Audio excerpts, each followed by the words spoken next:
Wow, is very nice. What's up, Broncos country, and how you doing, Orange and Blue crew? Welcome to the return of the Nothing Rhymes with Orange and Blue podcast here on the Orange and Blue Network. We've got a lot to talk about. It's the last week of the regular season, baby. We are there. We have made it so far this season. Here we are, AFC West champions, and literally fingertips away from grasping the number one seed.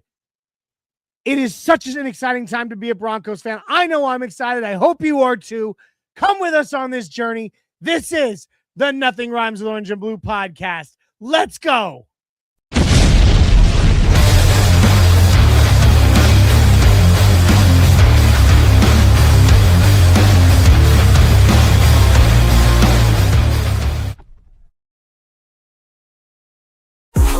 Smooth, the pins to chew, breaking down plays about to debut. Never pride in every view.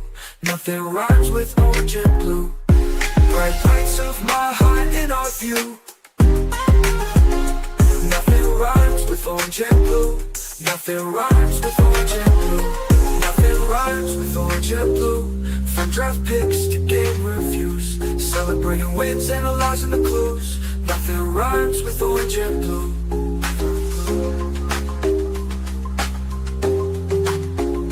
Nothing rhymes with orange and blue. The orange and blue. Nothing rhymes with Orange and Blue podcast.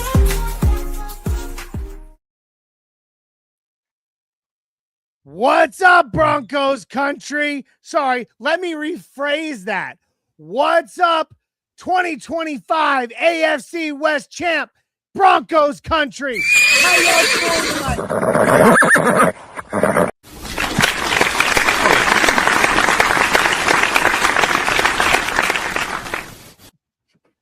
Hope y'all doing well tonight, and thank you for joining us on the Nothing Rhymes with Orange and Blue podcast here on the Orange and Blue Network. I'm Johnny Baki, the Mile High Viking, joined as always by my cousin, my co-host, my childhood best friend, Jay, the Dreamweaver, and Bronco Rob. What's up, boys? How you doing tonight? Hey, I'm ecstatic. Okay, we're AFC West champions for the first time in 9 years. Jay first, you're last. I appreciate you guys allowing me to join you tonight. And Jay, how are you doing, brother? Dude, I'm doing so much better than I could be doing. Obviously, with the Jokic news last night, and we'll get into that just in a hot sec here, but like I've as a sports fan, this has been a day of reflection because things could be so much worse. Look where the Broncos are compared to like what we have endured the last, 9 years, Rob. Like this is to me just kind of like as we head into maybe I would say meaningful game, but like really not that meaningful of a regular season finale here. Like our eyes are on the prize, and it's just so nice to be post-Christmas, post-holidays with, like, meaningful football to come. So, Oh, my God. Feeling it. Feeling those vibes. Oh, man, I'm right there with you guys. I mean, here's the thing. Jay, I know you. You're Mr. Pessimist. You're Mr. Glass Half Full. And it's okay. I still love you. I sometimes it makes me question whether we're actually related, but, I do love you. But no, I'm right there with you, man. I am in such a good not a good headspace.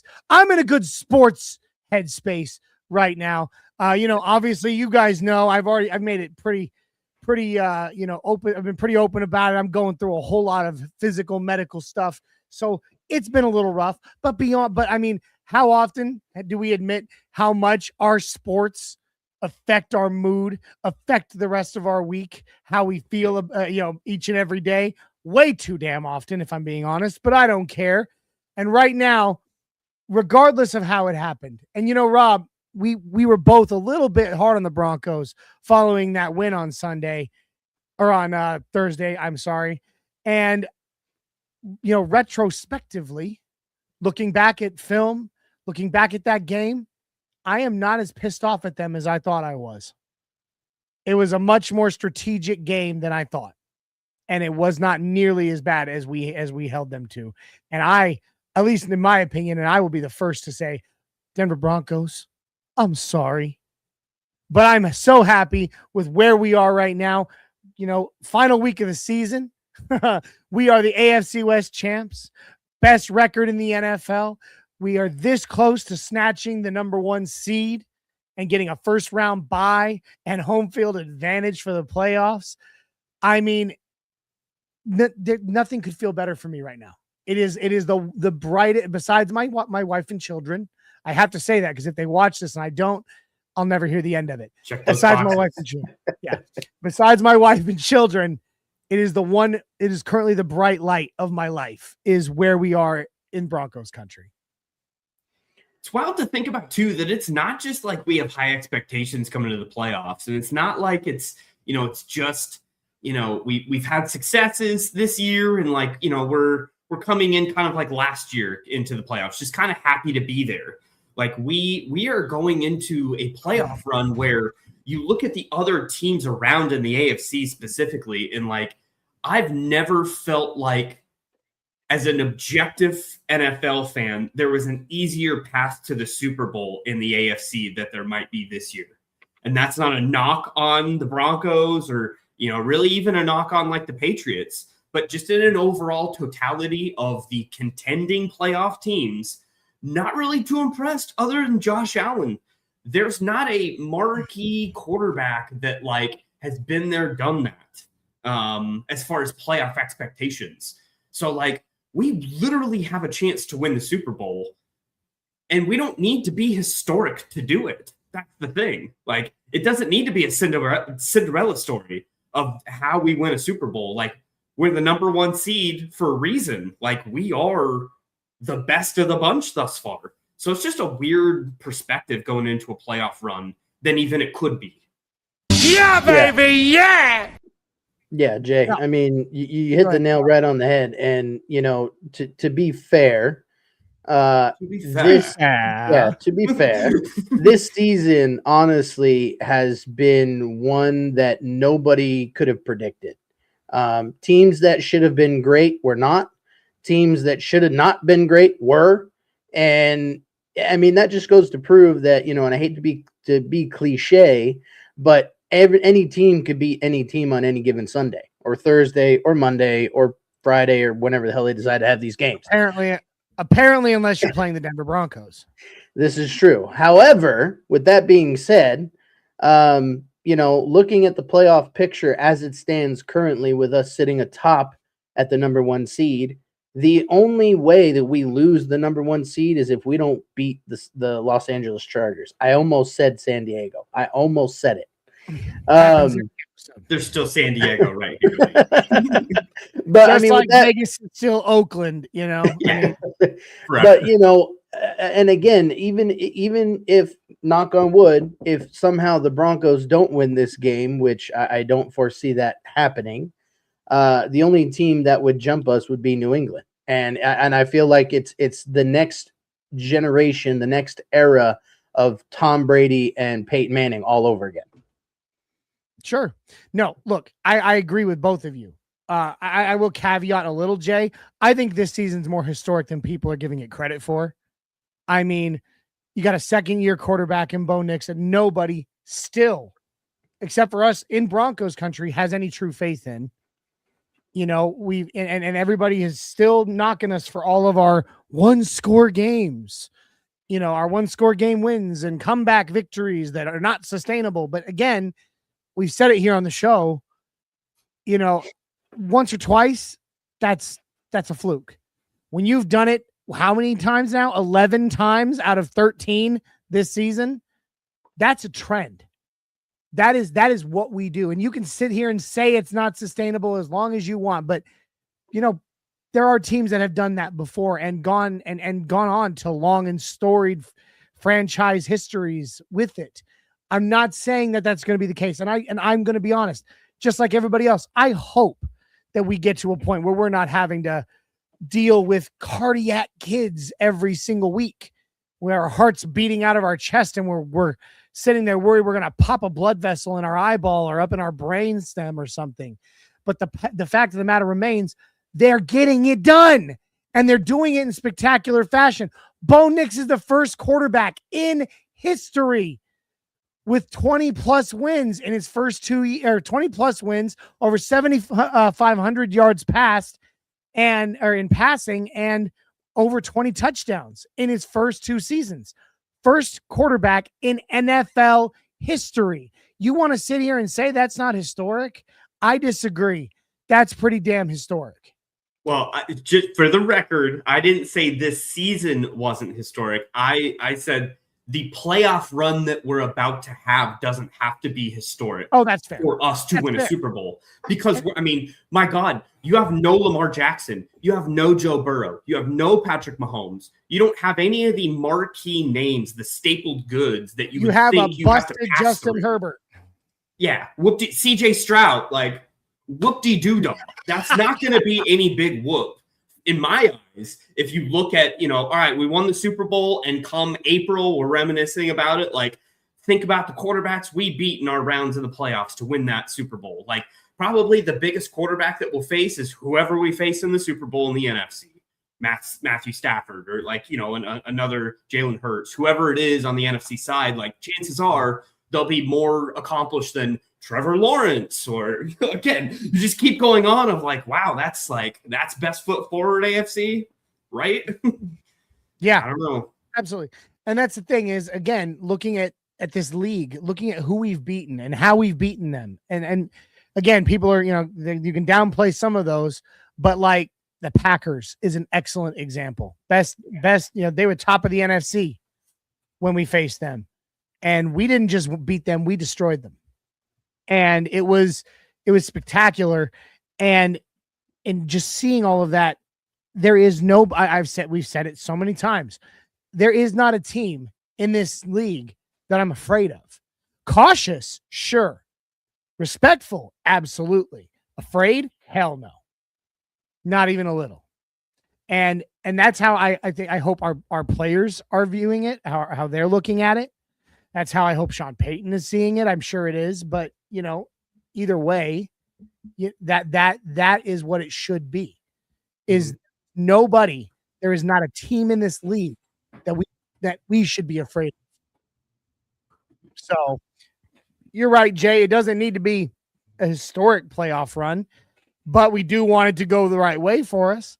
So let's will that into existence. Before we continue, let's get some housekeeping out of the way, knock out some comments, and then we'll keep on rolling. Guys, thank you for joining us tonight on the Nothing Rhymes with Orange and Blue podcast. If this is your first time ever here, or you haven't done so already, please like, subscribe, share, comment. Make sure that you subscribe on YouTube, especially when you do so. Make your profile public on YouTube so that we can see it and enter you into our Bo Nix jersey giveaway this week. Right, Rob? We're doing it this week? Yes, sir. Pardon me, guys. I had to cough. But make sure that you do that, all right? Also, make sure you follow us on X. Follow us on Facebook. Check out the audio version of our podcast wherever you listen to your favorites. And I do have to apologize. I'm because of my medical stuff that's been going on. I was about 10 episodes behind on getting those uploads, but every single episode is now uploaded. And from this moment on, I'll be making sure I get them up there within the day. So you guys can also check us out there. Make sure you ring that little notification bell when you subscribe on YouTube so you don't miss out on any of our awesome content, to include Orange and Blue Blitz on Monday and Fridays in the morning. You got Broncos Bros on Monday evenings. You got us. Hang out with us on Tuesday nights. Wednesday, you can hear about you get to talk about all Mile High sports with Doc and JT on the Mile High Sports Symposium. Wednesdays, you got Broncos talk. You got the Mile High Oukast on Thursdays. For the Spanish speakers, we got Viva los Broncos every Friday night, plus a breaking news podcast. And on game days, we have pre, during, and post-game shows that you don't want to miss out on. So I promise you're going to want to do it. Now, That being said, we also got to show some love to the sponsor of tonight's show and of the network, and that is Dubby Jitterless Energy Blend. You can see the link in the bio below. Dubby.gg takes you on over to Dubby. Jay's holding it up right there for all to see. His favorite flavor, Galaxy Grenade. My favorite flavor is Beach and Peach. It's awesome. Dubby is going to be your mouth's favorite energy drink because Dubby comes in a multitude of delicious flavors with enough caffeine, 2 cups of coffee worth of caffeine in every cup of Dubby. Enough to give you the kick in the pants that you need to get your day going, keep your day going, but without getting the jitters and without getting the crash at the end because Dubby has no sugar in it. It also has no calories, maltodextrin, fillers, or artificial colors. It's as natural as it can possibly be. Nothing but amino acids, B vitamins, nootropics, and the caffeine in Dubby comes directly from the coffee fruit. So it's as natural as can be. It's delicious stuff, and it really will become your mouth's favorite energy drink. Make sure you go and check it out. Punch in code OBN10, OBN10 at checkout. Lets Dubby know that we sent you, and it gets you 10% off your order at checkout. So go on, get yourself the dub, just like the Denver Broncos been doing all season and going to do again this Sunday against the Los Angeles Chargers. All right. Let's hit some comments. Talk to some of our friends here. We got the always reliable Blitz be repping in the house saying, fellas. Blitz. What's up, Blitz? He says, Sean Payton is hilarious. Said the AFC West shirts look like they came from Walmart. Ha, love that guy. Actually, I already ordered my shirt and my hat. So you better watch his mouth. That's a dig at his boss. Or been writing the checks. Yeah. No, listen up. I'm not saying that they're the prettiest thing, but the fact that we got AFC West champs for the first time in nearly a decade, I felt it important to own a piece of that. So I went ahead and bought it before it sells out. So we got Mile High Medlock in here. What's up, fellas? Division champs feels very good. Yes, Joe, it does. And we're happy to see you here, brother. Blitz said, I'm glad throughout the playoffs we will be home underdogs. Being the public doesn't respect us, and I'm here for it. Yep, get that chip on your shoulder, buddy. I thought we were overdogs. I thought this was established. We are the overdogs. According to I feel like this one's appropriate, Johnny. There's no need to fear. Underdog is here. I mean, buddy. We got Blitz coming back in. Oh, Shai Vargas, comes in next saying, what if the Broncos win and the Patriots win? Who gets the number 1 seed? We do, because we own the tiebreaker. This is the yes, sir. What is it? What do they call it? The common opponent record. Common opponents denominator. The Raiders is the swing. They lost to the Raiders. We obviously swept Raiders. There was another one there. There was something else. Yeah, no, I think that was it. It was the Raiders. Yeah. It was week 1. They lost to the Raiders, oddly enough. So week 1 has determined number 1 seed. Isn't that odd? It's pretty freaking crazy. And so so no matter what, like that's the thing is the only 2 teams currently that can currently become the number 1 seed is us, the Patriots, and the Jaguars. The Jaguars, if we lose and the Patriots lose, they get number. Wouldn't that be just fitting for this stupid AFC conglomerate we have for the playoff? I don't know about fitting. I'd call it ironic. But no, but the thing is if both the Broncos and the Patriots cannot take the number 1 seed from us unless we lose and they win. That's the only way. So we control our destiny. Yes, we control our own destiny. Blitz says, imagine when we get an even number 1 stud receiver. Yeah, I think so. Number 1 stud receiver next year. We will dominate with Bo and the team that we have. Yeah, maybe. I don't. Who knows what Sean Payton doesn't. We can't predict what that man's going to do in the draft ever. Yeah. So not even who drafts, knows? like Russell Wilson money. We're gonna have fireworks for free agency as well. It's gonna be a double thing for us. We're gonna have that money back. I mean, And Well, we're gonna have entertain the the George Pickens of the world. You never know. Hey, Yeah. I would like to just ask a question real quick since we're on that subject. After sure. watching the Chicago Niners game, Yep. would you rather have had Denver take Loveland over Jahdae Barron? Because Loveland is a damn good tight end. Yeah. I don't know. I mean, yes, he is. He absolutely is, and he was one of our he was definitely one of the names we were screaming for. I would have personally there are people that I would have rather had other than him that went in that same range. Shihad Campbell, middle linebacker, that was one that oof. He was on the board and we were screaming, go. Call Jihad Campbell's name. Let's him and Greenlaw would be sick and nasty. Oh my god. We'd be set up for a long term. And then Gray Zabel, the guard that Seattle took. That was another one of my guys that if we could have just done that, then Powers or any injury, we'd be that much deeper on an offensive line standpoint. Coulda, shoulda, woulda, mighta. At this point, I mean, it is what it is. I mean, we could have had Omari and Hampton and all these other things. So, I'm just saying, is Colson Loveland good, great, has great potential? I'd say potential to be great. I don't think he's quite there yet. But then again, I think the same thing of Jahdae Barron. I think he has potential to be great. He's just not there yet. So I mean, in raw skills, do you really think Loveland's right now a better player than Evan Ingram?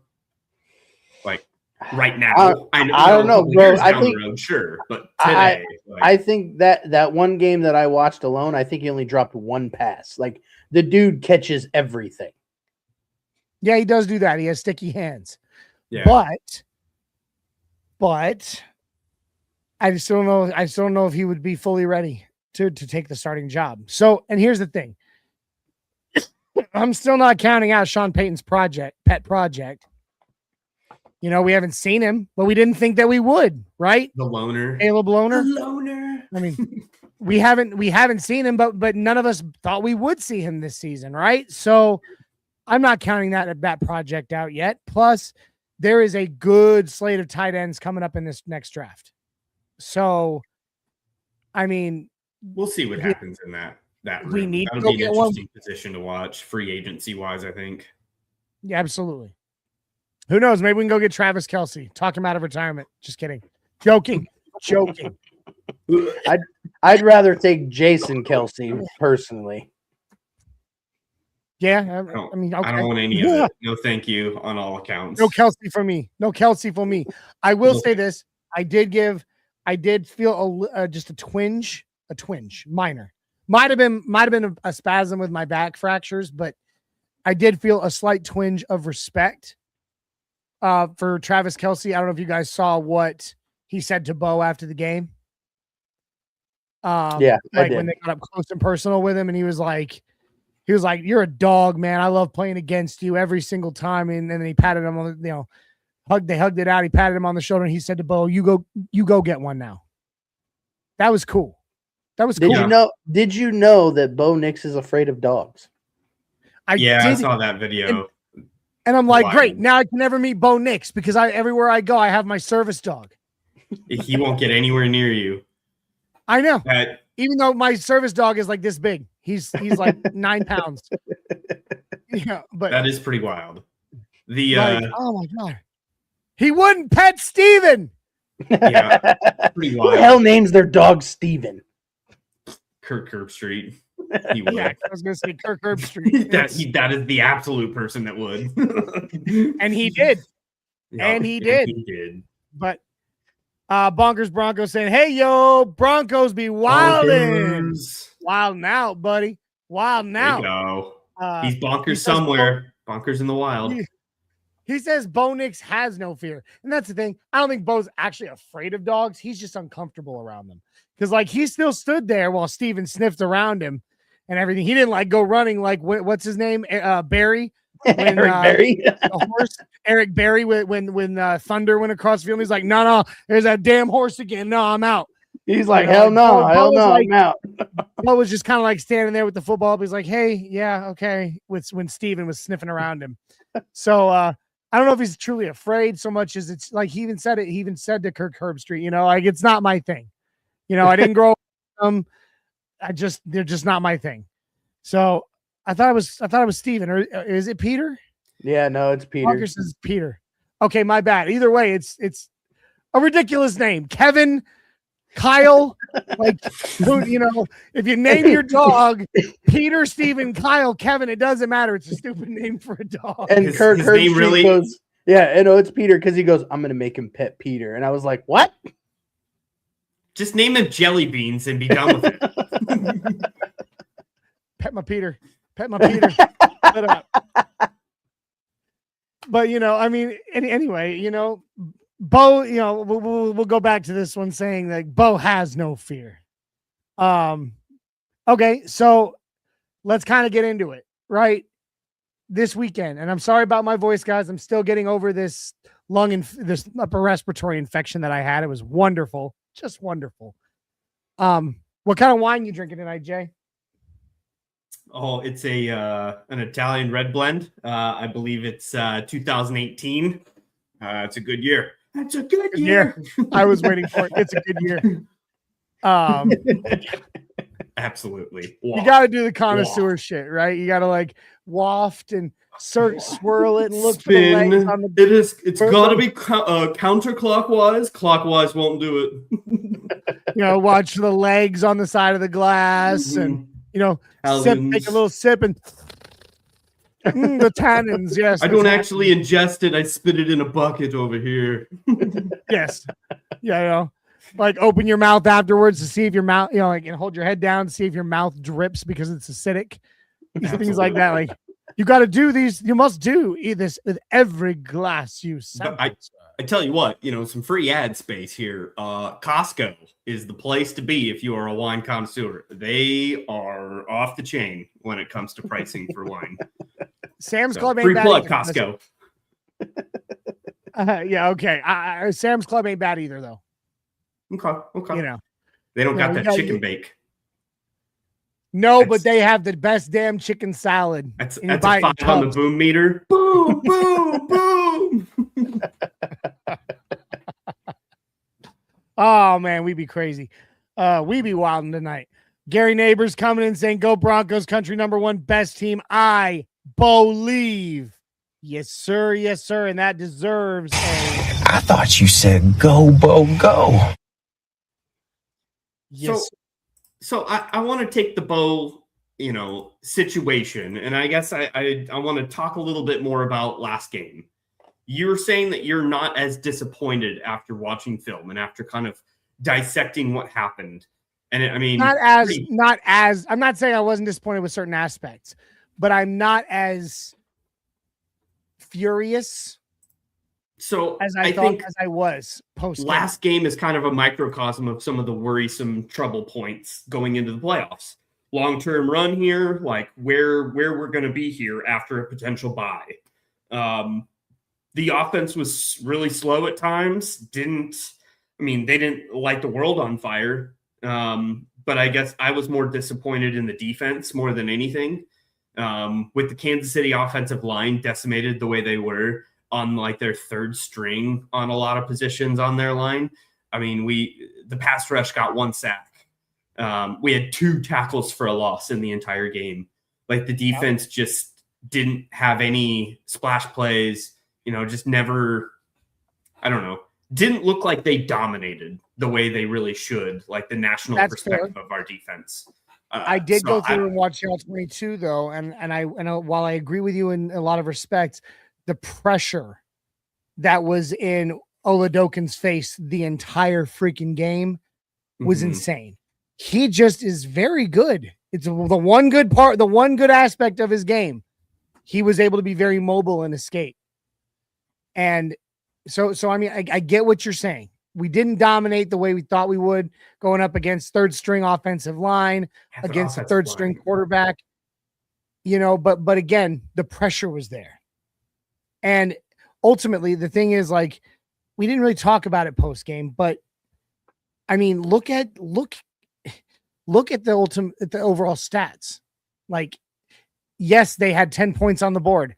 One came off of the most ridiculous interception, and the other one, in good field position, and the other one came off of one special teams blunder on our part where we let them get a pretty decent return. Beyond that, 60 yards of total offense for the Chiefs. Yeah. Yards was good.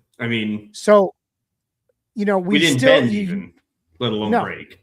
You look at, the 10, that's the thing is everybody's talking about that's the score of that game, but the score was not actually indicative of the domination in the game.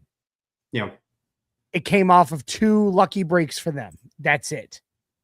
And so saying that, yes, we may not have gotten home as often, as much as we thought we would defensively, but we were pestering them. We were blowing them up the whole damn game.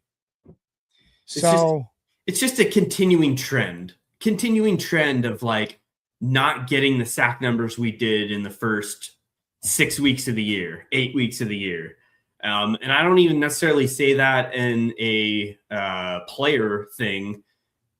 I think it's a Vance Joseph. Like we've kind of been a little more conservative in our play calling for defense. We haven't seen the, Hufanga on the edge blitzes or, crazy blitz, packages that we have seen in the past. Like we've dumbed a lot of things down defensively, I feel like. So there's no splash plays. And when there's no pressure and, I guess random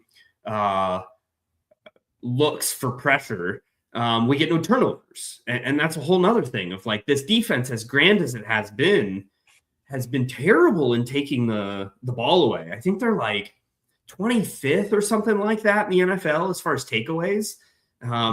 Just not getting any help to the offense that obviously needs some help, now and then. Thank God we've had special teams splashes from Mims and such throughout the year, because we just haven't had the turnovers from the defensive side that I think we expected going into this season. So that's like a big thing going into a playoff run that like, man, we got to start seeing some of those things. We got to start seeing, 2 sack games out of Benito. We got to start getting our wheels a turning and making this, defense as historic as it has felt. We got to get some stats behind it. We got to get some, turnovers. I feel like that's a big deal to me, at least. It's been very bland for a while. Rob, do you have any thoughts on this subject? Yeah. Nick Benito was quoted after the Jaguars game, saying he played like ass.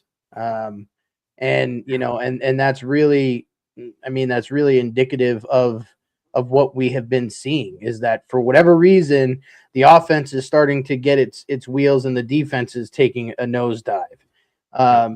I'm hoping that Vance Joseph has a plan for the playoffs to dial up more pressure and get that defense back to the way it was in the first 6 to 8 weeks of the season.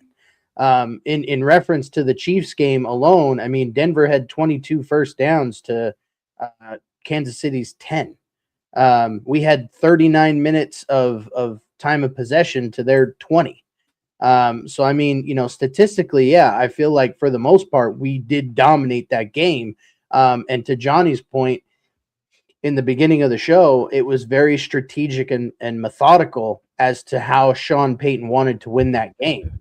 But on the flip side of that coin, we all, and I say we all as in Broncos country, felt that we should have decimated their quarterback and had, 5, 6, 7 sacks on that backup quarterback. Now, with the Chargers game coming up and the Chargers sitting Justin Herbert and having Trey Lance play, that begs the question, is Denver's defense going to dial up the pressure against Trey Lance?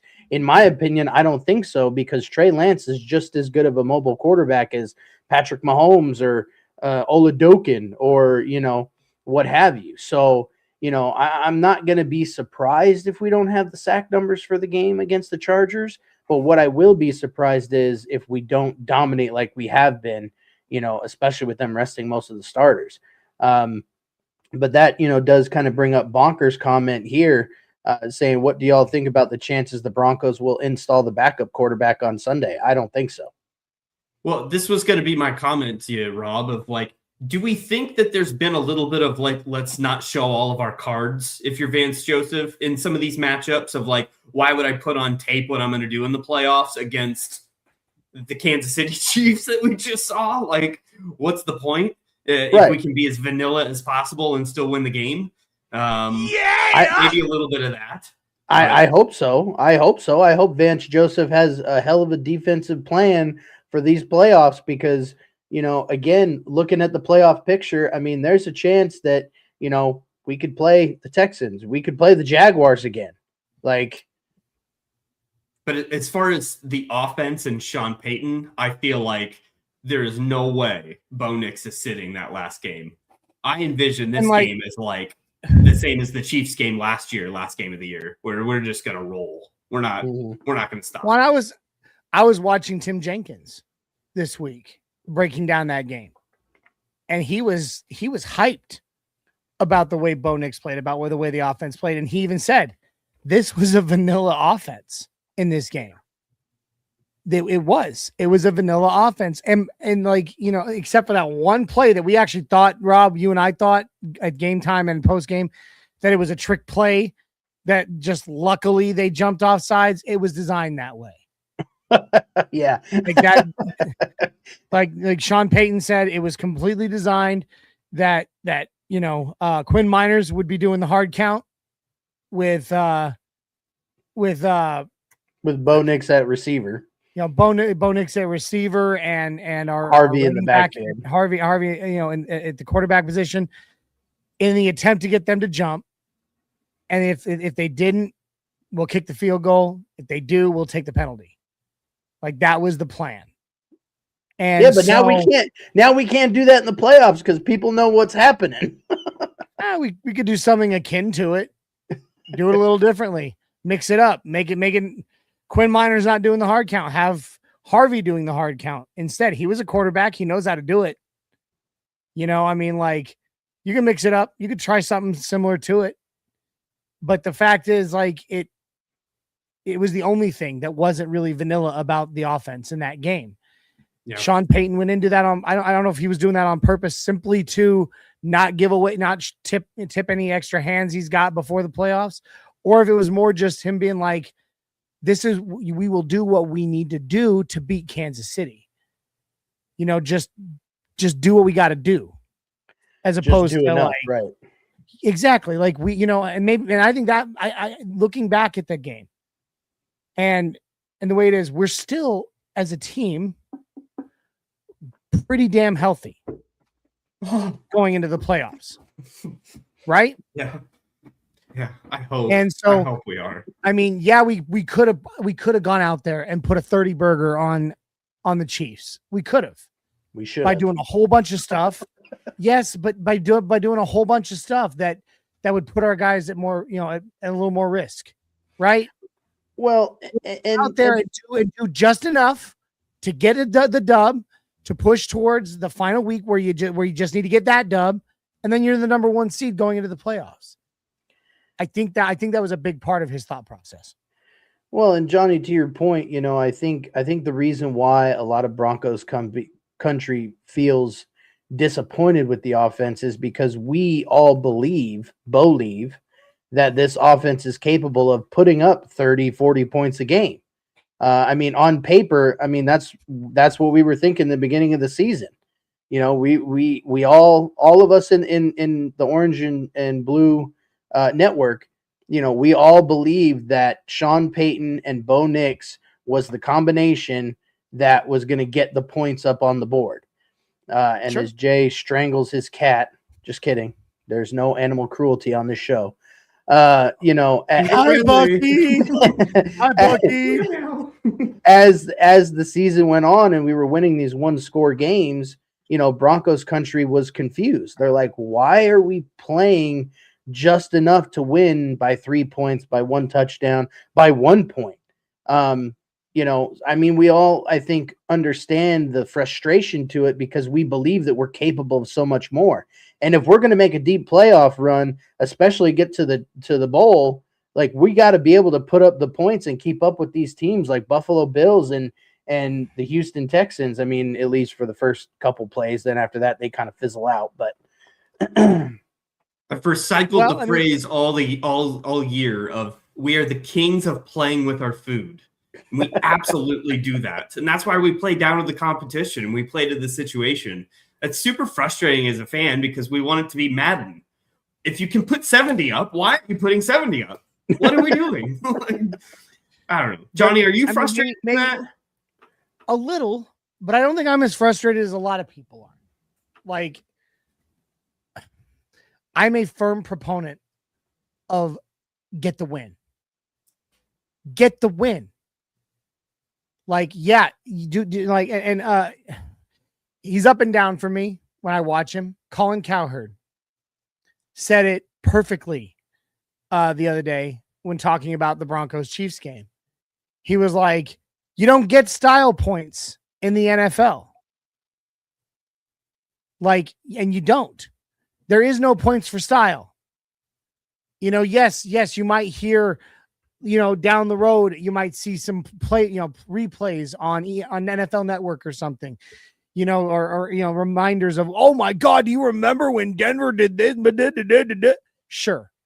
Absolutely. But I would rather have the wins that propel us to the next level. And ultimately, whatever you got to do to get it. Yeah. And, you know, and maybe, just maybe, I'm not saying this is the fact. So do not misquote me here, but to Rob's point about, you know, how we believe that they can do this, they believe that they can do it too.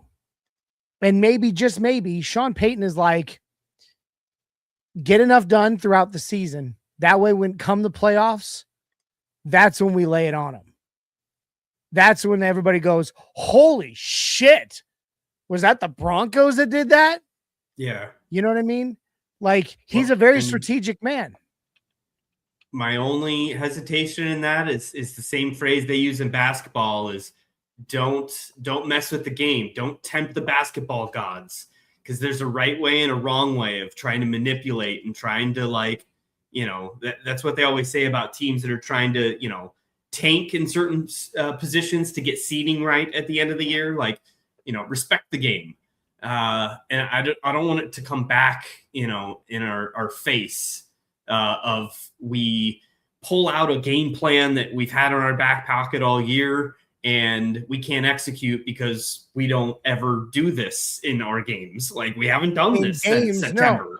Like, but I mean, think about practice, right? Like, Vance Joseph even said in an interview he gave that he knows what Bo can do because Bo does it in practice.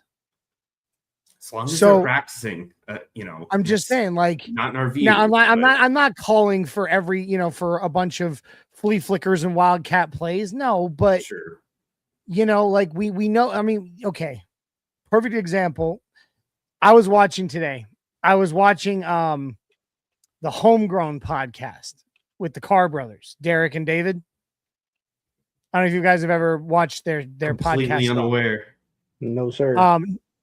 They do a lot of quarterback breakdowns together, and rightfully so. I mean, they both played the position, and one of them was pretty successful at it, at least for a while. Oh, the Carrs, the Carr brothers. I thought you were talking about like a couple of guys that work on cars. Oh no, I'm talking about Derek and David Carr, the former, you know, the former Raiders and Saints quarterback. And who the hell did David play for? I don't remember. Texans, but the Giants. He played for the Giants too. Yep. But like they were sitting down and they did a whole episode where Derek Carr literally, he pulled out his tablet and he looked at his brother and he was like, I want to talk about this Bo Nix guy. Let's go through Bo Nix. And this was this week because there was film there from the Kansas City game that they looked at. And there were so many passes done by Bo that they were both like, he made that pass. They were shocked and they were like, that is an incredible play. And Derek Carr straight up said, Bo Nix can win the Denver Broncos a Super Bowl this year.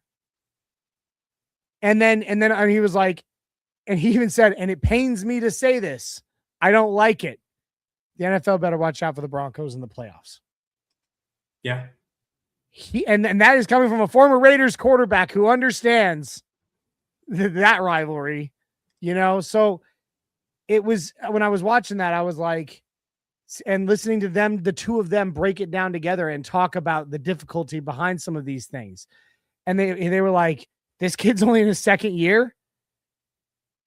Like, it was a very cool breakdown, because you usually hear, you hear Tim Jenkins or you hear Chase Daniels quarterback breakdowns, talking, but they're solo. It's when you were able to see the two of them, both former NFL quarterbacks, both successful, never got the big game or anything, but both of them successful, breaking it down together, going, wow, did you see that? And I was like, this is great. This is cool. So I don't know. I think that there's a lot that we have yet to see. Yeah. I'm not saying that we're holding, that the entire playbook has been hidden, because the Lord knows that thing's the size of a cheesecake cheesecake factory menu. But at the same time, I believe that there's a lot that they have not shown yet. You've got regular season Sean, you got playoff Sean. Think about last playoffs in the Buffalo game. Nobody expected the Troy Franklin play out of nowhere. Like, it's the rando, wild card plays that like the man can dish out. So we're probably onto something with that theme of maybe being a little disappointed in these regular season games, but that's by design. That's on purpose. They want to be boring. They want to be vanilla. They got us where we are. But wait, there's more. Our little internet shows, as he likes to put it. Yes, our little internet shows. Rob, do you think that there's more that they've been holding back? Hey, I sure as hell hope so. I hope that Sean Payton has not a whole new playbook, but a whole new list of plays that are specifically dialed up and designed for the playoffs. Sean Payton in typical fashion plays everything very close to the chest. He doesn't like to, as you guys have said before, tip the cards, tip of the hat, too early. Ace up the sleeve. Yeah, so I'm hoping that Sean Payton has something up his sleeve for these playoffs, because, again, looking at the playoff picture, these teams are going to be formidable in the playoff picture coming up. And having home field advantage, I think, is going to play an absolute part in Denver, in Denver's playoff run, let alone making it to the Super Bowl. Bonkers Broncos says, remember when Sean Payton did the onside kick in a Super Bowl? Like, nobody saw that coming. Cajunas. So you can't do that anymore, since you have to announce you're going to onside kick now, which is such horse crap. That is crap. Pretty much the Sean Payton rule. Yeah, they made it for sure because of Sean Payton. But yeah, there's so much. I think there's still so much in the tank, and I don't know. I think there's going to be a lot we're going to be surprised by. Johnny, do you mind if I do a quick pivot? Just I wanted to, gauge the room on a topic real quick. Pivots and divots. Let's go. So we got the Pittsburgh Steelers against the Baltimore Ravens for playing you're in. And so I just kind of want to get your guys' thoughts on who you'd rather see, who from a playoff standpoint scares you more. And then just maybe just in an overall, like who's the scariest team you have right now that could be first round for us? What's the team you're watching? Go ahead, Rob. Go. Well, I was just going to say, like, are we talking about the Lamar Jackson-led Ravens, or are we talking about the Ravens without Lamar Jackson? If it's without Lamar Jackson, I would probably be a little more afraid of the Ravens, just because Derrick Henry is a tank running the ball, and it's going to take probably eight of our players to bring him down and keep him under control. But again, on the flip side, the Bills are an absolute scoring machine, but they have a weakness. If you can frustrate Josh Allen, guess what happens? Josh Allen isn't Superman. Josh Allen is just a regular guy like the rest of us, and he's hurt. Well, He's hurt. so everybody who scares me is hurt. Yeah. So I mean, other than that, I mean that's really the only thing I'm afraid of is Derrick Henry. Yeah, that's a valid point. Okay. He's scary. I mean, he is. Honestly, yeah, I'd be more afraid of the Ravens than the Steelers. I think Aaron Rodgers he's a shell. I mean, an absolute shell of the guy he once was. And it's like facing Brett Favre when he was on the Vikings, like it's not Aaron Rodgers doesn't scare me. That entire team doesn't scare me. Mike Tomlin, his game planning right now doesn't scare me in the least. And so, if you were asking Jay about any other teams that that make me a little nervous, that I would rather face than another. Honestly, the one that has me a little is the Jags, because they have beaten us, and they beat us. We want the road. We want, with this number one seed, we get this number one seed this weekend. The road to the road of the playoffs runs through Denver. And, Zach Stevens was talking about it on DNVR. He was talking about that, that Boston area radio show where they were like, we'll play anywhere, but we don't want to play in the playoffs in Denver. Because, in Denver, that stadium is going to be raucous. And by the way, Paul Marciano, one of our super fans, the dude who runs the United and Orange tailgate. Oh, yeah. Yep. He is calling for Denver, for Broncos country, to break the Guinness Book of World Record for the loudest football stadium this Sunday. Like, he is going to be handing out, him and his people, they're going to be handing out flyers at the tailgate at all of the gates to Broncos, to remind them to get as loud as possible to break the current held record by the Kansas City Chiefs at Arrowhead of 142.2 decibels. It's a peculiar game to call for that. Yeah, it's the end of the season, going for the number one seed. Let's do it. Let's break the record. Yeah. But Zach Stevens was talking about this Boston area radio show, and they were like, we don't want to play in Denver in the playoffs because the altitude, the cold, the fans, all of it combines to make Denver we saw it when the Broncos with Peyton Manning took the number one seed and the road went through Denver. It was a nearly impossible place for teams to play in the playoffs. Yep. So that's a huge factor, but that's why the Jags does give me a little bit of pause compared to some of the others, in that they've already beaten us, and they're the only team that's done it in a season and a half in Denver. That gives me a little pause. Well, and that's the thing, like you were saying, these teams that could possibly be coming through Denver to play the Broncos in the playoffs, they can't practice. They don't have enough speakers loud enough to practice the playoff environment. A lot of teams, you see videos of them bringing in speakers and cranking them up max and trying to get as much noise on the practice field or inside the practice building. You can't. And so when teams come to Denver, they're battling all of those things. And our fans is, in my opinion, and again, I'm looking through orange colored glasses, they are absolutely the best fan base in the NFL. I don't care who says otherwise. Yeah. Yeah, no, I mean, as far as home field advantages, who cares about Jacksonville, for instance? Like, that's not moving the needle for most people. The Chargers is always an opponent's fan base coming in. Like, there's no Charger fan base at home. And here's the thing. Another factor we didn't talk about: the cold. It's going to be January in Colorado. All right, coldest time of the year is January in Colorado, and like when the Jags did, now I'll concede this point. When the Jags beat us, a week and a half ago, it was 70 degrees in Denver. It was gorgeous. I remember it was a that. gorgeous day. Yeah. So a Florida team was good there. We're talking January weather in Colorado. It's going to get colder. It's already gotten colder here. It's gotten colder there now. It's going to be freezing.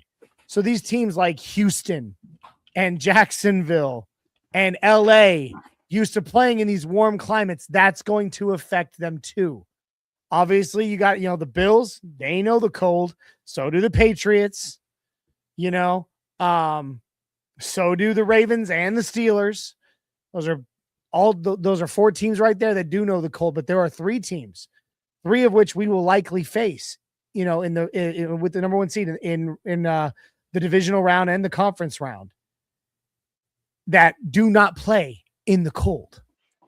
And that will be a factor too. So there is a lot of factors going here, but let's talk about this game coming up, because the whole title of this episode is Chargers Sittin' Starters. Tried to kind of make it rhyme a little. I thought it was working. Chargers Sittin' Starters. We got this Chargers game coming up this Sunday, afternoon time slot. Kind of insulting when you're the team with the best record in the NFL and chance at the number 1 seed, but it is what it is. But Jim Harbaugh came out and was like, "Yeah, no, we're sitting Herbert, and we're probably sitting a bunch of our other starters too, the ones that are banged up and need the rest." Because let's be honest, they're either the 7th seed or they're the 6th seed. So what's the big difference? It's a wild card round either way for them. I'm very scared. Not about this game, but to follow up on what my question to you two is what's a team that you might be a little afraid of first round, or technically be second round for us, being 1 seed? It's the Chargers. It's the Chargers. You? Because we talk about winter football. We talk about, oh man, when it's going to be cold as hell in Denver or New England or that kind of profile, or Buffalo, you're going to have to run the ball, and you're going to have to be successful and efficient in running the ball. And that is Jim Harbaugh's thing. That is the whole premise of his offense usually. It's why they drafted Hampton. And it is, granted, they have a lot of injuries on the offensive line, but it's still a schemed thing for Harbaugh that he's not going to let go of. And he emphasizes and leans into that as you get into this time of year. And for them to be able to come into our stadium knowing they don't care if they win or not, and just to basically have a dry run at it, I have a bad feeling about, because if they win a playoff game in the first round, that's more than likely going to be our first opponent is the Chargers. And I just don't want to see a divisional opponent come to Denver right out of the gate, because divisional games are always squirrely every year, because you see them so many times, and they're, it's a family member within the division. They just know more about us than your average, team out there. Redheaded stepchild, but yes, family member. But I don't have a good feeling about how this sets up for the Chargers, because the Chargers have a competent quarterback. I know, he's not won anything, and he's highly touted without any, actual brass to him in the NFL. But Justin Herbert might be the best quarterback, in the playoffs in a national sense. If you ask yourself a question between him or Josh Allen, you're lucky. Well, do you, punk? Defense is not bad. They are not terrible, and they're not top 5, but they are serviceable, and they step up. And there are things about their defense that could absolutely give our offense trouble in a matchup sense. That's why obviously we lost that game earlier in the year. Granted, it was only a field goal, but it was still a highly competitive game for us. And it was. We haven't played well against the Chargers for many a years now. We just never have. Just been a weird usually. So not in a while. This game, I will get back to the point about them sitting their starters, but I do want to point this out. It was a point that was made, and I don't remember who made it. It was someone in the national media I was watching. I watched a lot. And they made the point that one thing about this playoffs that for the AFC that's different is it's vastly unproven talent. Vastly unproven talent. You got what? 2 quarterbacks? Everyone. Who had 2 quarterbacks, 3, I guess, technically, but one of them is old and decrepit, and I'm not scared We of. don't count Rodgers. So you got 2 quarterbacks that have playoff success, and that is Lamar Jackson if he's ready to go, and Josh Allen. So then everybody else, C.J. Stroud, unproven, won a playoff game, but still relatively unproven in the playoffs. Yeah. Justin Herbert hasn't been had any success in the playoffs. Bo Nix has had 1 playoff game, has had no success. Drake May, same Lawrence, thing. Drake May. Oh, yeah. 5 quarterbacks, 5 of 7. 5 quarterbacks of 7 that are relatively unproven in the AFC in the playoffs. So it's going to be very interesting to see how that plays out. Now, that being said, excuse me, with the Chargers resting their starters, I don't expect every starter to be sitting, but I do expect ones that have had some injury history this season. Maybe Omarion Hampton, Ladd McConkey, obviously Justin Herbert with his hand. Keenan Allen as a vet. Who cares? Keenan Allen as a vet. What's Khalil Mack? Yeah. All sitting this game. There's going to be starters on that field, but it's not going to be what it is. Do you think that this is a trap? This could be a scary trap. With Trey Lance, I'm going to ask you first, Rob. With Trey Lance, granted he's not great, but he has a lot of starting experience in this league. With Trey Lance under center and some of their starters out there, do you think this could be a trap game for us?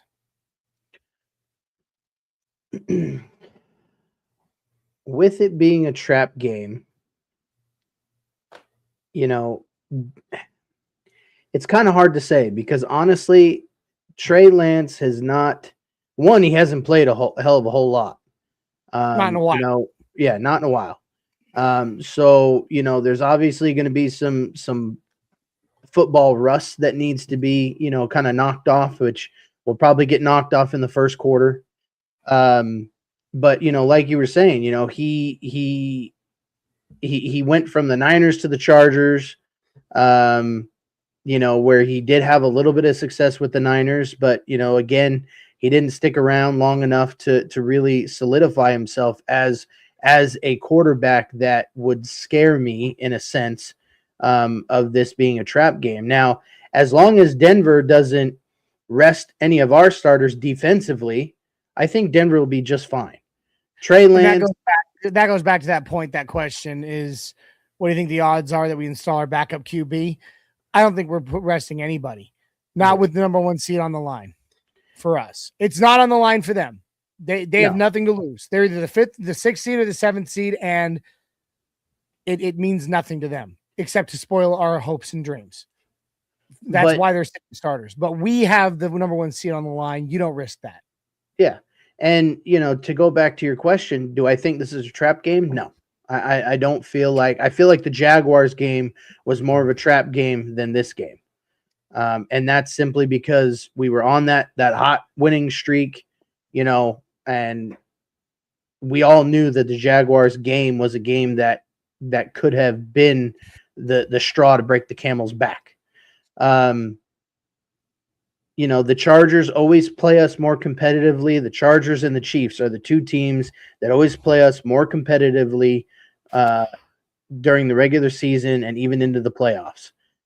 But, again, Denver's defense hopefully will step up and rise to the occasion and, again, prove to the NFL that Denver is a playoff team. The national media, and I'm going to kind of get this off my back, real quick, is saying, Denver's not, hasn't proven anything. Like, we have 13 wins. We're one of 2 teams in the entire NFL that has that many wins currently. Yes. Have we won 1-score games, 1-point games? Absolutely. Are we being comeback games? Are we being given the number 1 seed because the Chargers are resting their starters? Absolutely not. Whether you're the 2nd string, the 3rd string, you're still an NFL player being paid to perform. And if you don't perform, your team will lose. So again, whether we're playing backups or starters, you're expected to go out there and do your job, in the words of Bill Belichick. Do your job. Yeah, that is what they are expecting them to do. So, these Chargers fans, these Kansas City Chiefs fans, even some Patriots fans, are saying, Denver's just being given the 1 seed and just being gifted to them on a silver platter. Y'all can kiss my blue and orange behind. Oh, Johnny, mute, brother. We got to mute. Sorry, you might want to get that blue and orange behind looked at, brother. That's not normal. Hell no, I'm painting it, brother. I'm painting it so that way when we beat the Chargers, y'all can kiss that blue and orange behind. But no, another point that I heard made this week, it was by Teron Armstead, former Saint, played with Sean Payton. He's high on the Broncos right now. He even interviewed Lil Jordan Humphrey on his show, on his own podcast a couple weeks ago, and was saying, like, I am screaming for the Broncos to go all the way. But he was on Up and Adams with Kay Adams this week. And a point that he made was that, a lot of people are being like, the Broncos couldn't even get it done against third stringers on the Chiefs last week, or they barely got it done. The point he made was, yeah, there were some second and third stringers in there for the Chiefs. However, if you really looked at that roster, there wasn't that many of their splash playmakers out. Patrick Mahomes was out, but Pacheco was in, Kelsey was there, Hollywood Brown was there, Xavier Worthy was there, Chris Jones was there on the defensive side of the ball. So you can't really say that, if you really looked at it, it wasn't that many of their backups, at least not at truly key positions or, as far as playmakers go. With the Chargers sitting starters, we don't know how many of their starters or who of their starters are sitting for sure beyond Justin Herbert yet. We don't. But he did say if they're resting the majority of their with their skill position players and all that, it's going to be vastly different because with the Chiefs, it was like 1 versus having, having an entire, basically almost, the best of the starting lineup sit. So, I don't think it's a trap game either, to answer my own question. I don't, but I do think we have to be cautious because, again, we've said it, our destiny is currently in our own hands. And you said it, Rob, these are NFL players and they can get the job done.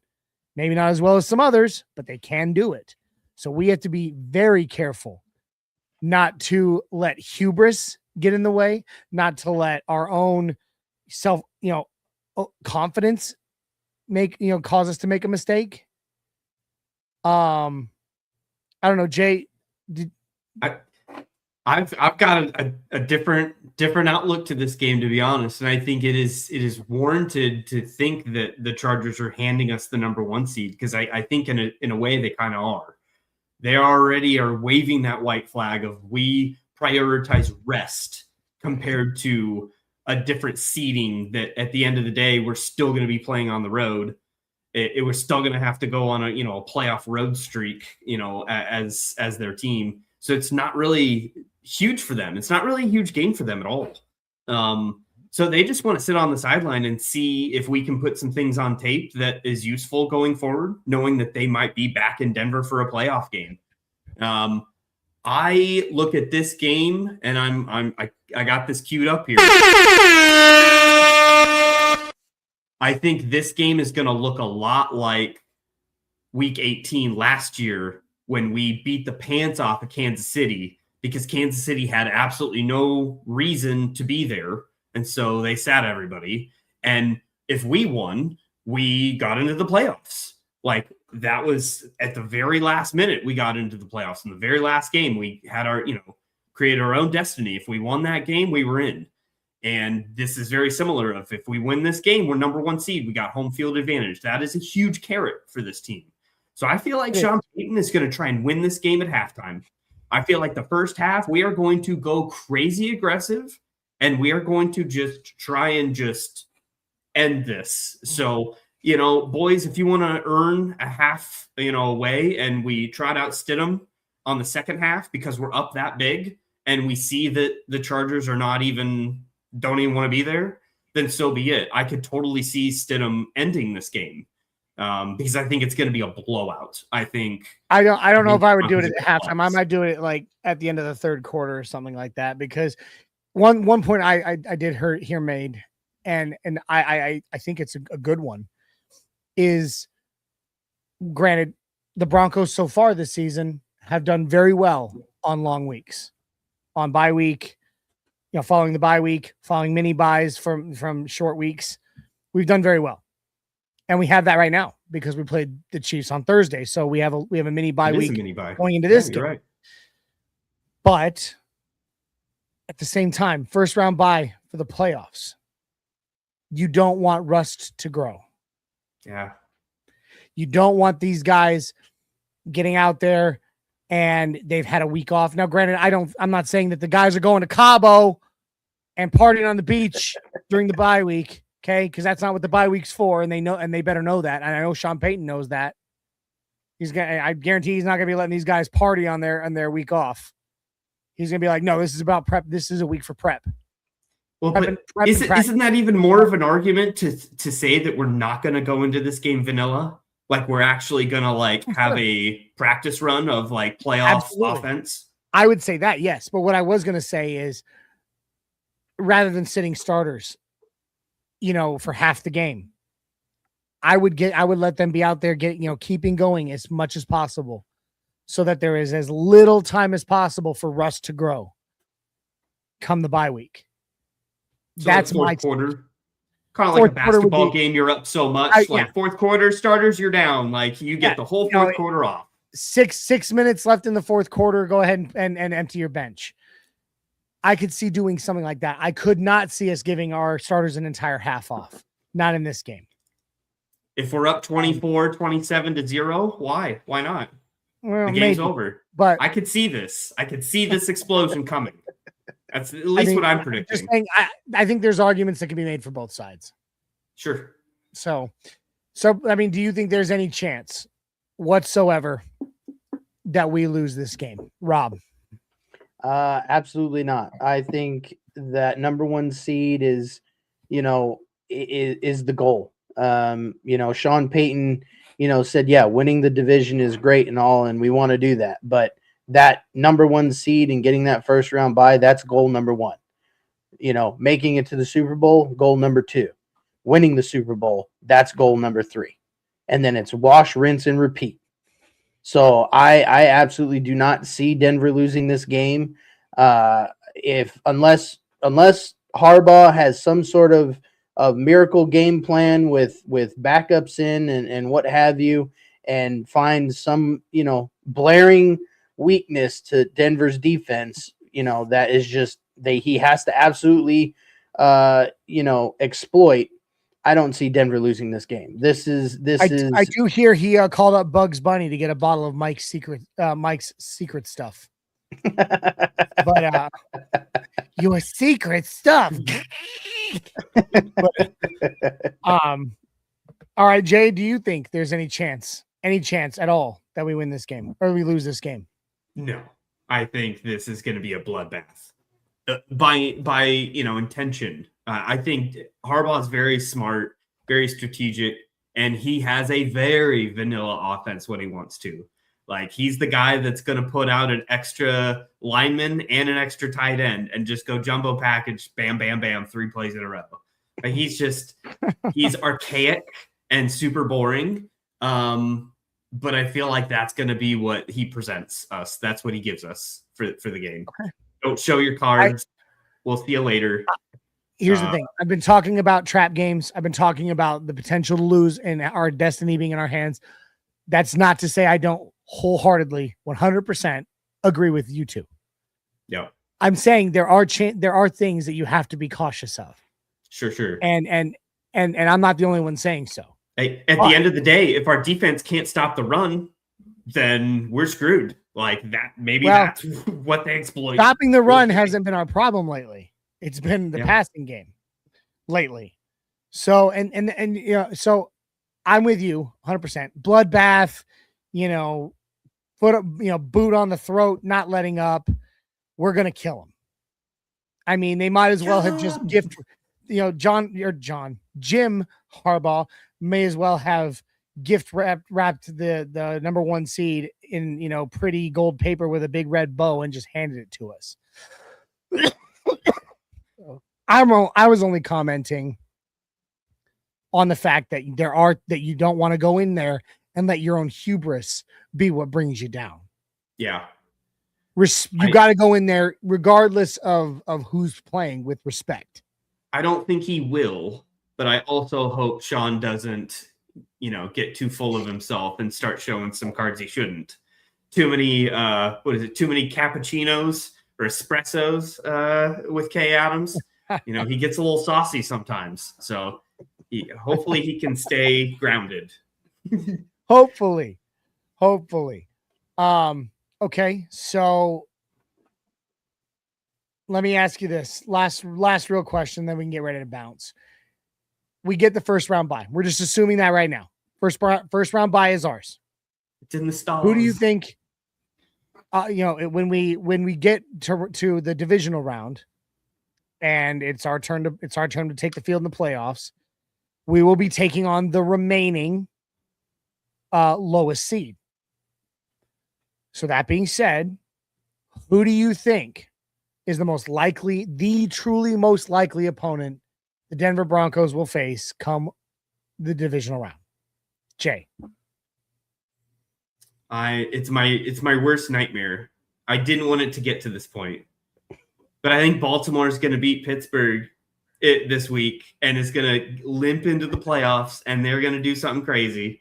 They'll be the lowest seed in the playoffs. But if they win their first round game, they come on to Denver. And I think that truly could set up because, man, Derrick Henry's a beast. He just showed just give the man the ball. It's not that complicated. Like Lamar Jackson doesn't need to be a Superman. You literally have King Henry. And that scares the crap out of me. It's right up there with Marshawn Lynch back in the day. That's what I think's going to happen. I don't want it to happen, but that would be my 2 cents is Baltimore. All right. What about you, Rob? Well, I could sit here and say I agree with Jay, and in a sense I do. But if I had to pick a different team to be the lower seed, it would be Josh Allen and the Buffalo Bills. Again, they knocked us out of the wild card last year.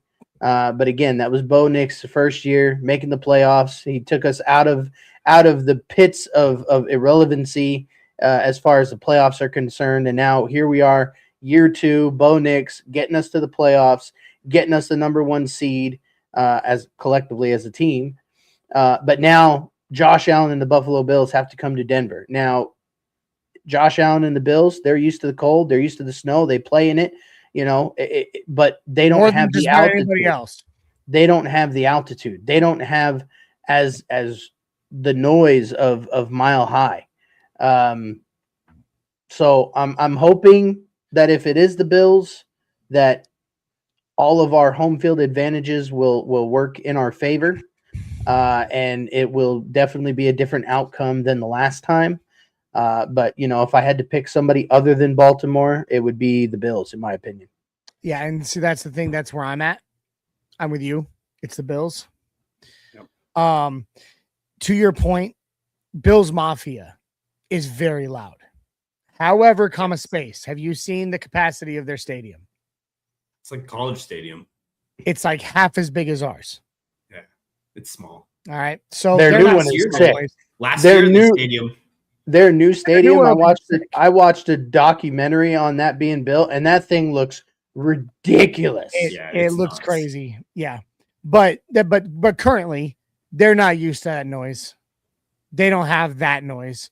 Bills Mafia does the best they can with the numbers that they're able to fit in their stadium, but the capacity I think is like third smaller than Empower Field at Mile High, something like that. So they're not used to that noise. And again, the altitude, it's going to affect them. They're at sea level, just like a lot of these teams that are going to be coming to Denver. And that, regardless of what we know, that affects anybody who doesn't play it often. I mean, even some of our guys need to get oxygen every now and then. And they live there and play there now. And so, I mean, the altitude affects. So it's a big deal for the playoffs. I do think the odds are greatest that, after the first round bye, the Broncos play the Bills. I do think that. That being said, I think Bo Nix has absolutely, he's played them in the playoffs before. Bo Nix has grown as a player. He will play better than he did last year in the wild card round in Buffalo. And our defense is still our defense. And regardless of whatever, slight drop off we've seen from them in recent weeks, I don't think that it's going to go the same way for Buffalo that it did last year. I think it'll be a dish that is revenge that is a dish that is best served a mile high. Yeah. Dave Full Glassman popping in saying, "I'm awake and you're still alive. Sup, y'all? What's up, Dave? Potential fantasy football champion. It's in the house. I believe it's just between him and his son. It's not me. Big stuff. I promise you that. Hey, Johnny. I promise you that. I had things that took priority over fantasy football for me this year. So I just looked up the capacity of Denver Stadium versus the Bills, and we only have like 5,000 more capacity than Buffalo Bills capacity is 71,608. Empower Field at Mile High is 76,125. Wow. Well, it's very spread back then because it is not high. It's not very tall. No, whereas their new stadium is like one of the tallest, I think, to ever exist. Like it is basically just up and down. They're going to have the weirdest new stadium. Such a crazy design. Yeah. Dave says Drake May and Josh Allen are the scariest opponents. Lawrence is a distant third. Yeah. Drake May? You're really scared about Drake May? I'm not at all. I think he's become a very good, a very impressive presence in the pocket. However, his offensive line is not equipped to defend against our pass rush. Well, and I mean, let's not talk about the elephant in the room. Stephon Diggs being the idiot he is. But I mean, like, imagine your number one targeted weapon by a lot in a target share perspective just voluntarily takes himself out. Basically, just marches himself to jail. He's done. What an idiot. Only receiver on the Patriots with over 600 yards on the season. What an idiot. Man, what a moron. And here's the thing. A good team. There hasn't been any word from the league on suspension, punishment, anything like that yet. But here's the thing. He's been charged. Okay. It's not like he's suspected. It's not like he's been accused. No, he has been charged with this. He denies it vehemently that it happened, but he has been charged with it. And after the whole Tyreek Hill situation, the NFL is not going to want that storyline looming over the playoffs. They're not. No, they're going to suspend him. Get him off camera. Yeah. So, I mean, Dave Glassman says it. Diggs isn't out until Goodell says he's out. Absolutely. But I do believe that there's going to be a lot of pressure on Goodell. Until proven guilty, due process. But I don't know. I'm not as afraid of the Patriots as a lot of people think we should be. Yeah, I'm not. Our defense is a lot stronger than their offense is capable of handling that or has handled this season, and and they're not equipped to stop the run game. And RJ Harvey's cooking. I'd give them a little more respect if we had to go to Foxborough. If we knew in our mind that they got number one seed and like that would be the path, I'd be a little hesitant on that. But them coming to Denver, nah, nothing. Doesn't do Our nothing. buddy Keith Brugman in at the 11th hour. Keith. Keith. It's good to see you, bud. Loved your show the other day, by the way. I couldn't watch it live, but I did catch it after the fact. Dude, Keith kills it for some social media videos.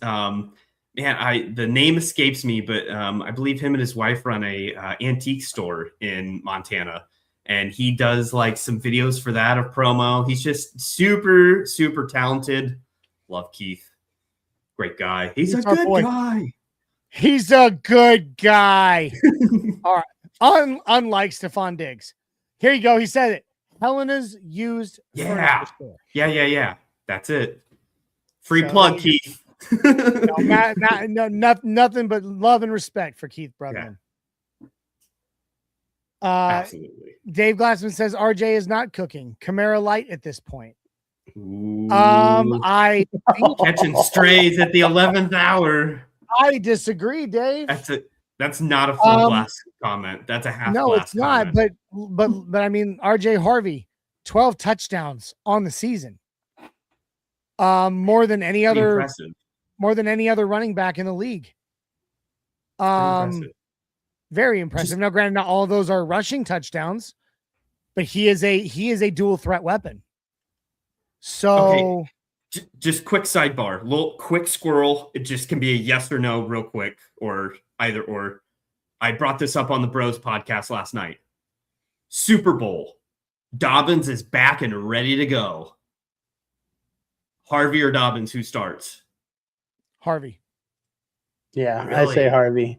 I say Harvey earns the right to start, but I definitely say throw Dobbins in there and see, give him touches. So he can get the rust off. He might be back for AFC Championship. Like that's might not be that far away. But again, like, I think forgot. He's been out. He'll have been out at that point for how many weeks? 8? Yeah, quite a long time. Weeks. At least 2 months. You don't just throw him right back into the bell cow. You just don't. Yeah. RJ Harvey has been doing a very good job in his absence. Maybe not Kamara level, Dave, but he's been doing a damn good job given that he's a rookie. And I don't think you just throw a guy who's been out for up to 8 weeks or more. Dave right agrees with me. I take back all the mean things I said about you, Dave. I mean, I love Dave. Number love, number respect, but I believe that you run it back with Harvey and then give Dobbins touches. Good problem to have. Dave says Harvey can learn to run, but Dobbins is the better running back one. He is. I mean, if healthy, fully healthy, if you had to pick, there was a reason Dobbins started. Well, yes, and that's that. I'm not questioning that when I say run it back with Harvey as your starter, as your bell cow. It's honestly because of the injury, because of the timeout, the time out of the game, that I would say continue to let him work his way back in. Sure. But don't just. You're right, but I will say if the room is kept the same week 1 next year, even with all the great things we've seen from Harvey, Dobbins would still be week 1 starter. I bet. And this one by Dave, I completely agree with. Oof. I don't know, man. I don't know about that. Need to look at Breece Hall in free agency? Dude, he's the one good thing left on the New York Jets. Yeah. Take him. Dumpster fire. I'm anti-pay a running back. That's just a me thing, though. I get. There's very few running backs that have second lives that, like, after their rookie contract are worth the amount of money they get. And I don't know if Breece Hall says that. Well, he's not that great. Isn't Dobbins up for a contract extension with the Broncos? Yeah, but he'll get another 1 year, nothing. That ain't gonna be any, crazy premium. It's not Breece Hall money. That I'd much rather go get a George Pickens or some other crazy, wide receiver. You go pay that premium. That's the thing, Jay. We're going to be so silly with cash. We can go for both. That's true. We got Walmart money, baby. I keep saying it. Walmart money. No more Russell Wilson money. we're gonna be silly with cash, bro. That's true. So let's see. Keith Brugman makes an excellent point here to mine, kind of to mine and Rob's. Sean Payton has rushed 0 players back from injury. If Dobbins can play, he plays. But yeah, I don't know if I would say just rush him right back into the starting gig. Now, that being said, he comes back for the AFC Championship and just tears it up, and you get to the Super Bowl, then okay. You know what I'm saying? But like if he's not, but if he comes back for the AFC Championship and does okay, but Harvey continues to do what he's been doing, then I'd say run it back with Harvey in the Super Bowl. Or if he doesn't come back before the Super Bowl, you definitely don't just be like, all right, well, you're running back one again, you know, like get in there and get touches, but not right out, right out the gate. There's a lot of rust there. And in the Super Bowl, no matter who we face, whether it be the Rams or, the Niners, it doesn't matter. You're going to need, your running back one to be productive. Johnny, So, I got to pose one question before we get out of here. And it's kind of a reverse of what Jay was saying. Is there an NFC team that you're scared to see in the Super Bowl or cautious? that's a good question, Rob. It's a good one. Because my toss up is between, and this is going to sound crazy, is between the Rams and the Seahawks. Okay. It's funny. I respect both of those teams, but the one I'm more nervous about of any team in the NFC that has, in my opinion, the true potential to get the Super Bowl, it's the Niners. Yeah, you stole mine, John. Hey Jay, you've been medlocked. But no. I hope Joe's still watching and hears me say that. You got medlocked. Totally got medlocked. Needs to be an orange and blue network shirt. No, I'm more. Yeah, it's gonna be. I am more afraid. I am more afraid of the Niners than I am any other. They just healthy Christian McCaffrey should scare anyone. That's scary, but and Brock Purdy, I mean, he's good. I don't know, man. There would just, Keith. Well, it ain't Tampa Bay. Yeah, you're right about that. Feel bad for Mike Evans. Mike Evans' career is going to end like that. It sucks. But the Niners give me more pause than anybody in the NFC. Dave Glassman says Bears can do damage. I ain't afraid of that fingernail Peyton quarterback. Yeah, their time is not now. It might come. I mean, hands. They have so many young players and they still have draft capital. Like they're going to be really good. I feel like in like 2 years, once all of that matures together, they're going to be pretty good. Medlock coming in himself. Come on, man. Come on, man. Come on, man. All right, guys. Yeah. No. You have any other final thoughts? No, I was just gonna say Glassman says Seahawks. That's not a wrong answer because the Seahawks are super scary too. Sam Darnold is legit. And again, they can run the ball. They're so multifaceted. I like the Seahawks a lot. Bro, what if the Broncos and the Seahawks make it to the Super Bowl and we get our freaking revenge? That would be something. That would be something. Could be. Although I will say this, Sam Darnold, thus far in his career, playoff-wise, is one of those guys that implodes in January. I'm not saying he will, but historically, the dude implodes in January. Just Minnesota, he fell on his face for sure. Like he was pretty bad in the playoffs when he had a great regular season. Same kind of thing. Like he's a regular season kind of player. You just never know. He could break through. You never know. Oh, I'm like I said, that's actually probably the biggest reason that I'm more nervous about the Niners than I am about the Seahawks for the Super Bowl. Plus, if the Niners go, they will have home field advantage in the Super Bowl. Yeah, isn't that wild? They could do it. But I mean, hey, aren't we destined to have a Super Bowl victory again in San Francisco since we just had that in Super Bowl 50. I feel like we gotta. This little repeat. I feel like we gotta. But Dave Glasson does say, "Oh no, I was gonna say." Keith makes a great point. Even Mac Jones was stellar with them. So I mean, they're such a good Mac team. Jones.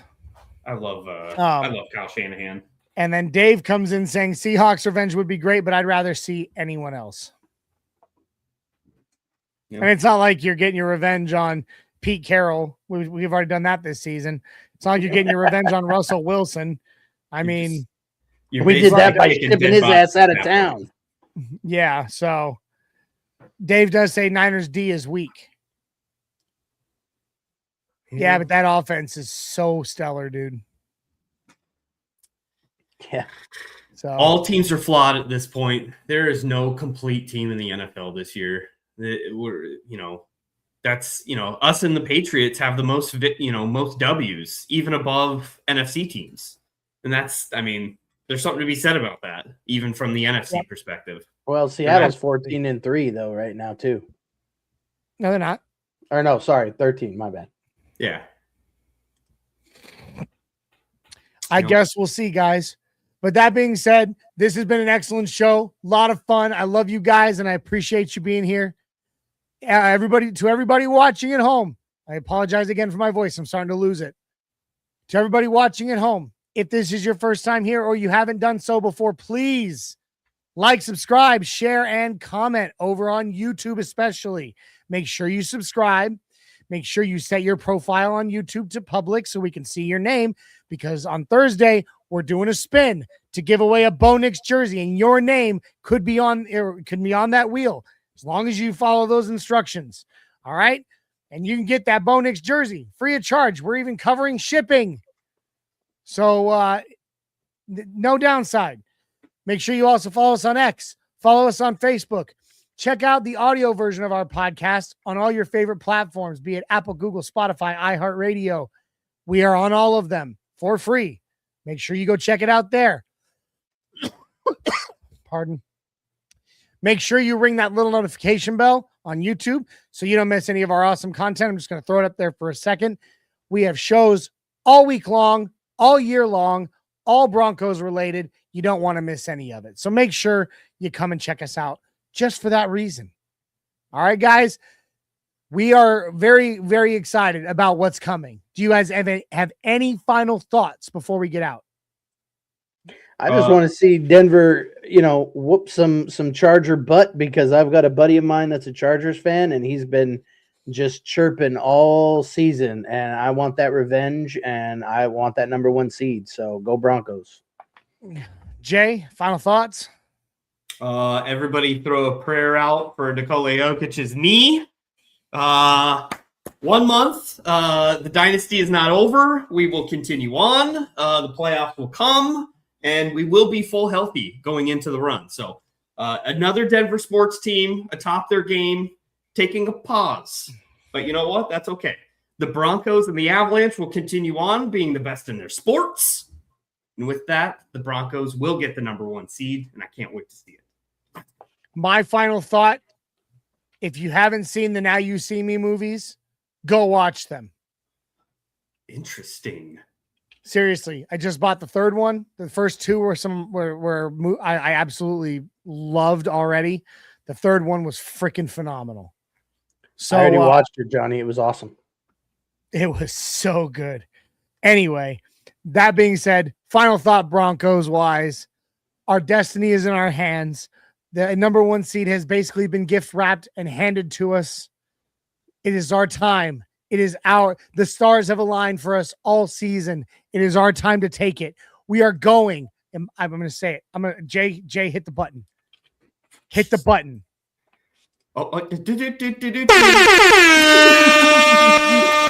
You know what? Yeah. We are going to Santa Clara, baby. Oh, wow. That's a double. That's a double.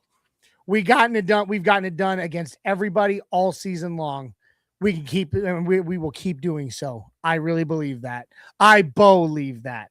Oh, wow. That being said, we're going to leave you all with a big mile high salute and good night, and go Broncos. Thank you for joining us. Go Broncos! Let's go! Orange and blue, we're here for you. Talking Broncos all day through. No stopping us, we're on the loose. Come join the crew, no bad news. Podcast vibes so fresh and true. Nothing rhymes with orange and blue. Catching up on all that we knew. Hit play, let the episodes accrue. Nothing rhymes with